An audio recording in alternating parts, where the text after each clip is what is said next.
programang ito ay rated SPG. Striktong patnubay at gabay ng magulang ang kailangan. Maaaring may masiselang tema, lengguwahe, karahasan, sexual, horror o droga na hindi angkop sa mga bata. Dahil sa maraming pinagdadaanan itong si Lynette ay talagang prosigido ito na si Dr. Katie na talagang ipapakausap ito kay Dr.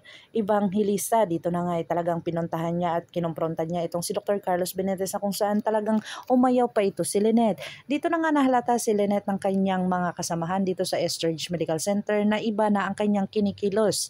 Lalong-lalo na pag nakita niya ang mga lalaki at talagang akala niyang sasaktan siya dito o sinusundan siya. Dito na nga talagang prosigido itong si Dr. Katie na makausap itong si Lynette at nakumbinsi niya ito.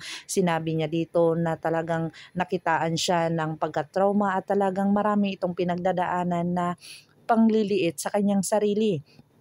Dito na nga ay talagang nangangailangan ng kasama itong si Lynette dahil sa talagang nakikita niya ang lahat ng mga lalaki na talagang mananakit sa kanya. Dito na nga nilapitan ni Chang Susan itong kanyang pamangkin na si Lynette kung saan sinabihan niya dito na kung alam na ba ni Annalyn ang tungkol sa kanya. Dito na ni Lynette sinabihan si Chang Susan na ayaw niyang masabi or malaman ni Annalyn ang lahat ng katotohanan dahil ayaw niya itong ma-stress pa dahil stress na nga ito sa kanyang lulo at talagang marami na itong problema.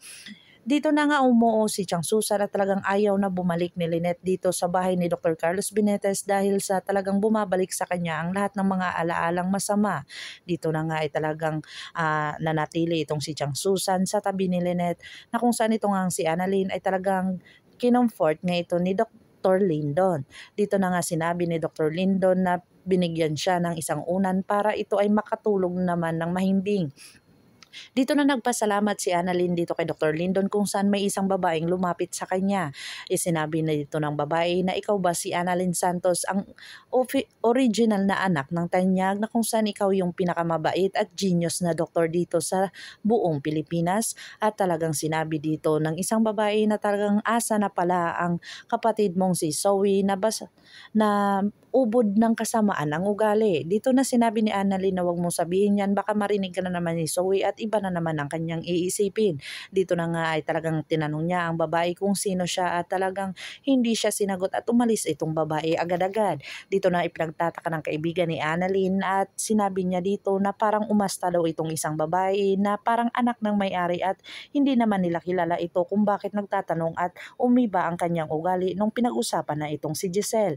Dito na nga kaya makilala ni Giselle ang kanyang tunay na anak kung saan nagkabanggaan sila at talagang sinabihan siya dito ng masama dahil sa pagkabangga niya dito sa isang babae at talagang sinabihan siya dito na kung ikaw ay nakadisgrasya ng isang tao na kung saan natapunan niya ng 30°C ay talagang magbabayad ka ng malaki. Dito na ipinagtataka ni Giselle ang lahat ng mga sinasabi ng babae kung saan dito niya na kaya malalaman na ang kanyang tunay na anak ay nasa harapan niya at tagiliran niya pa lamang.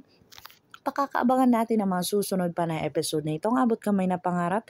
If you like my story, please like, share, and subscribe para ma-update po kayo sa mga susunod pa. Yun lamang po at maraming salamat.